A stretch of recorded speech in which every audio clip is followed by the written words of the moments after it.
Tahukah kalian, di internet ada sebuah istilah yang ngasih tahu kalau misalkan bumi yang kita pijaki sekarang itu adalah bumi yang berongga, bukan bumi yang padat. Maksudnya berongga apaan Bang Ray? Berongga itu maksudnya kayak kopong. Kalau misalnya lu pernah beli bola plastik, nah isinya angin kayak gitu tuh, berongga atau kopong. Jadi beberapa orang-orang di internet masih meyakini kalau misalkan bumi yang kita pijaki sekarang itu bukan terdiri dari 4 lapisan dan juga 1 lapisan terluar, tapi terdiri dari sebuah ruangan yang kosong, di mana di ruangan tersebut ada sebuah peradaban kuno non modern yang kita sendiri masih belum tahu seberapa advance-nya mereka dalam beradaptasi. Dan di video ngopi kesempatan kali ini, marilah sama-sama kita ada alarm. Dan di video ngopi kesempatan kali ini kita bakal sama-sama buat ngebahas teori tersebut, yang mana banyak banget orang-orang menyebut istilah ini sebagai Hollow Earth. Bukan Hololive ya. Berarti selamat datang di Ngopi, ngobrolin persoalan Indonesia dan juga internasional. Kenapa gue sebut Indonesia? Karena udah banyak banget orang-orang di Indonesia juga yang tahu tentang istilah ini. Ketika gue cari tahu di YouTube, banyak banget orang-orang yang udah ngebahas gitu ya.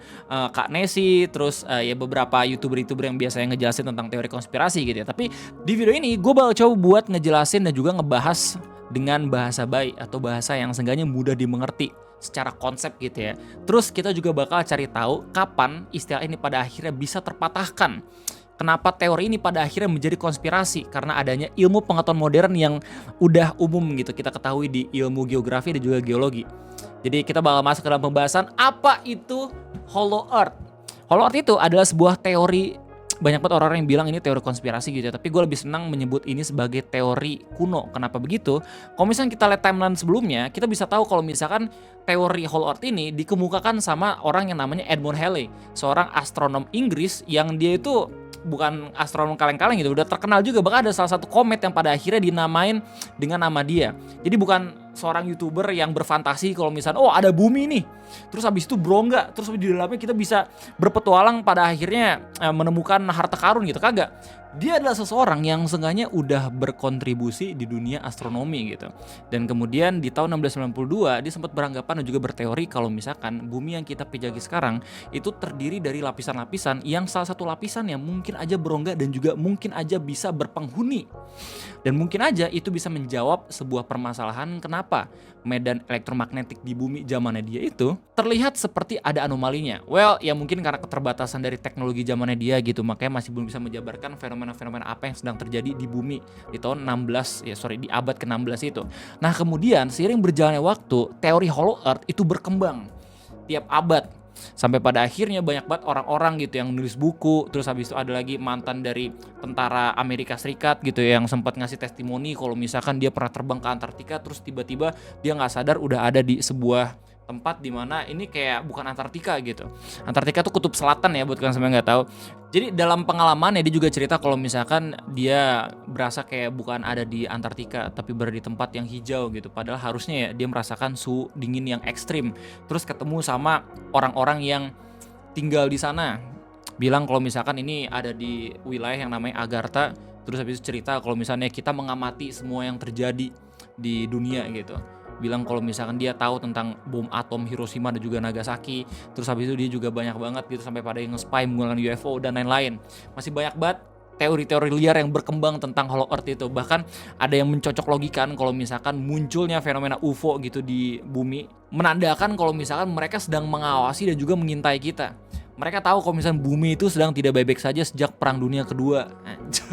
Sampai pada akhirnya ada sebuah teori mengatakan kalau misalkan kutub utara dan juga kutub selatan itu merupakan sebuah gerbang pembuka sampai pada akhirnya kita bisa masuk ke dalam peradaban di dalam bumi kita sendiri. Kayak gitu. Gokil emang. Kenapa pada akhirnya mereka lebih memilih untuk tinggal di lapisan bumi dibandingin di luar bumi? I don't know. Mungkin kalau misalkan kita terbalik ke belakang zaman dinosaurus tiba-tiba ada meteor dan menghancurkan mereka semua gitu ya, mereka bisa lebih aman gitu dibanding kita yang tinggal di permukaan. Cuman itu teori gue yang gila ya. Nah, pertanyaannya adalah apakah itu possible? Apakah itu memungkinkan kalau misalkan kita bandingkan dengan ilmu geografi dan juga ilmu geologi yang pernah kita pelajari di sekolah? Sangat amat sulit. Nah, justru yang mematahkan teori tersebut ada sebuah cabang ilmu dari geologi namanya ilmu gempa atau seismologi. Gimana caranya seismologi itu bisa mematahkan teori Hollow Earth? Gampang. Jadi dalam ilmu tersebut mereka mempelajari tentang gelombang, mereka mempelajari tentang perambatan, frekuensi dan lain-lain. Di mana pemanfaatan dari ilmu-ilmu tersebut itu bisa mempermudah orang-orang dalam melihat dalaman dari sebuah benda meskipun kita cuma ngelihat dari permukaannya aja. Dan contoh yang paling umum dalam memanfaatkan sebuah gelombang itu adalah alat ultrasonografi atau USG.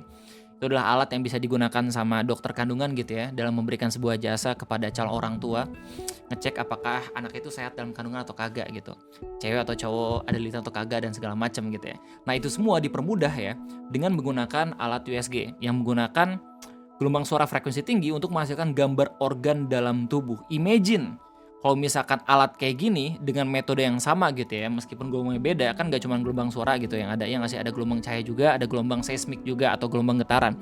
Nah imagine peneliti-peneliti gempa bumi itu bisa nge-X-ray bagaimana formasi yang ada di dalam bumi dengan memanfaatkan sebuah gelombang. Kalau misalnya dalam kasusnya gempa bumi gitu ya, gelombang seismik. Dimana kalau misalnya gelombang seismik kan dibedain lagi tuh jadi dua, gelombang primer sama gelombang sekunder. Kalau misalnya gelombang sekunder itu biasanya merambat cuma di padatan, sedangkan primer itu padatan dan juga cairan. Nah dari setiap ilmu pengetahuan tersebut, orang-orang pada akhirnya tahu kalau misalkan kecil kemungkinannya bumi kita itu akhirnya berongga. Oke, dan lu bisa menemukan gambar ini di setiap ilmu geografi dan juga geologi di sekolah ataupun di kampus tempat lu belajar. Kita di mana Bang Rey? Kita ada di sini nih, di permukaan bumi gitu. Ini yang paling tipis, tapi setipis-tipisnya dibagi lagi menjadi dua bagian, kerak benua dan juga kerak samudra. Gokil. Kalau misalnya lo bisa merasakan gempa bumi dan juga pergerakan lempeng dan juga tektonik, ini ada di sini nih. Terus habis itu di bawahnya kerak ada mantel bumi. Di bawahnya mantel bumi itu ada inti luar bumi. Di bawah inti luar bumi ada yang namanya inti dalam bumi atau inner core. Yang mana dua bagian itu penting banget. Karena dengan ada dua bagian ini, kita pada akhirnya punya yang namanya gelombang elektromagnetik yang nantinya bisa dimanfaatkan untuk navigasi penerbangan atau telekomunikasi. Kayak gitu. Cuman fun fact aja gitu ya, setiap lapisan yang ada di bumi ini itu ditemukan sama orang yang berbeda. Jadi bukan satu orang yang nemuin semua lapisan, kagak. Justru satu-satu, dan tiap tahunnya tuh beda gitu. Tiap puluhan tahun dulu baru ditemukan. Untuk menghormati mereka semua gitu ya, gue bakal coba buat bacain, dan gue udah menemukannya di ChatGPT gitu ya. Yang pertama, kerak dan mantel itu ditemukan di akhir 1800-an hingga awal 1900-an. Tokoh kuncinya Richard Dixon Oldham. 1858 sampai 1936. Ia adalah seismolog Inggris yang pertama kali membedakan antar gelombang P, gelombang S dan gelombang permukaan. Oke, 1906 Oldham menyadari adanya perbedaan besar dalam perambatan gelombang seismik yang menunjukkan bahwa bumi memiliki lapisan padat di luar dan inti di dalam. Terus habis itu di inti luar cair itu ditemukan sama tokohnya ya, Benno Gutenberg, seismolog Jerman yang menemukan batas antara mantel dan inti yang sekarang dikenal sebagai diskontinuitas Gutenberg pada kedalaman sekitar 2.900-an kilometer. Terus yang terakhir ada inti dalam padat, itu ditemukan di 1936. Tokohnya Inge Lehmann, seismolog asal Denmark. Yang mana berdasarkan data gelombang seismik yang menyebutkan bahwa di dalam inti luar cair terdapat inti dalam padat. Seperti itu coy. Nah tiba-tiba meskipun udah banyak banget penelitian-penelitian gitu ya dari orang-orang, ada aja yang masih percaya kalau misalnya bumi itu kopong. Padahal mereka sudah berusaha payah gitu ya dalam mempelajari setiap gelombang dan segala macem gitu loh. Bahkan udah ada ininya sendiri men, mapnya sendiri bagian sini ini, coba. Gila loh. Keren banget jir. Kayak pintu masuknya ada di kutub utara dan juga kutub selatan. Terus abis itu ketika lu masuk lu bisa menemukan tempat-tempat lain nih. Ada matahari artificial juga, gokil. Namanya apa nih? Plutusia, Atfatabar, Kioram, Aegis Plois dan segala macem. Nah, selain bisa dipatahkan menggunakan sains gitu ya, atau ilmu pengetahuan yang sekarang, istilah Hollow Earth ini juga bisa dipatahkan dengan open trip. Kok gitu Bang Rey, kok open trip tiba-tiba? Jadi gini cuy, ada salah satu gambar yang pada akhirnya menjadi bukti yang amat sangat diagungkan sama orang-orang yang suka dengan teori Hollow Earth ini, di mana ada satu gambar satelit yang memperlihatkan kalau misalnya di kutub utara bener-bener kayak ada lubang gede gitu. Kutub utara atau kutub selatan gitu, gue lupa. Cuma yang jelas daerah kutub lah. Nah gara-gara ada gambar itu orang-orang langsung pada cocok lagi kalau misalkan itu mungkin aja pintu masuk menuju benua yang ada di dalam bumi. Apalagi dengan cerita yang udah gue sebutkan sebelumnya gitu, yang bilang kalau misalkan veteran Angkatan Udara Amerika Serikat yang ekspedisi ke Antartika tiba-tiba masuk ke dalam tempat yang berbeda jauh dibandingin kondisi Antartika yang ada di luar gitu dengan suhu dingin. Tapi dia malah ketemu sama pohon-pohon purba, terus habis itu ketemu sama orang-orang di sana gitu, ruler of Agartha dan yang lain. Terus habis itu pas pengen dilaporin ke Amerika Serikat, pihak Amerika Serikatnya sendiri itu katanya pengen merahasiakan informasi yang ada sekarang. Anjay. Terus bocor deh sampai diketahui sama orang-orang sekarang aja. Siapa yang ngebocorin? Nah, yang ngebocorin katanya anaknya karena ngelihat diary dari bapaknya yang emang baru balik ekspedisi ke Antartika itu. Semoga anaknya nggak langsung dicari ya sama pihak Amerika gitu. Cuman yang jelas, dengan adanya teknologi terbaru, sebuah gambar yang memperlihatkan kalau misalnya ada lubang di kutub utara atau selatan, itu bisa aja dipatahkan dengan mudah. Dengan cara lu tinggal pergi ke website iStock Foto gitu ya, atau ke Shutterstock kemanapun itu, pokoknya website jual foto mahal, terus lu tinggal ketik keyword Antartika. Lu bakal bisa ngelihat foto-foto secara clear Antartika itu kayak gimana yang nggak memperlihatkan lubang itu sama sekali. Oh tapi itu ditutupin bang gitu. Terus habis itu gara-gara ditutupin, orang-orang udah nggak boleh lagi terbang ke Antartika. Kata siapa? Justru banyak banget penerbangan open trip gitu ya. Nah ini maksud gue nih, bisa dipatahkan dengan open trip. Justru ada beberapa penerbangan yang emang membuka open trip gitu, dimana lu bisa ngelihat langsung kondisi Antartika kayak gimana.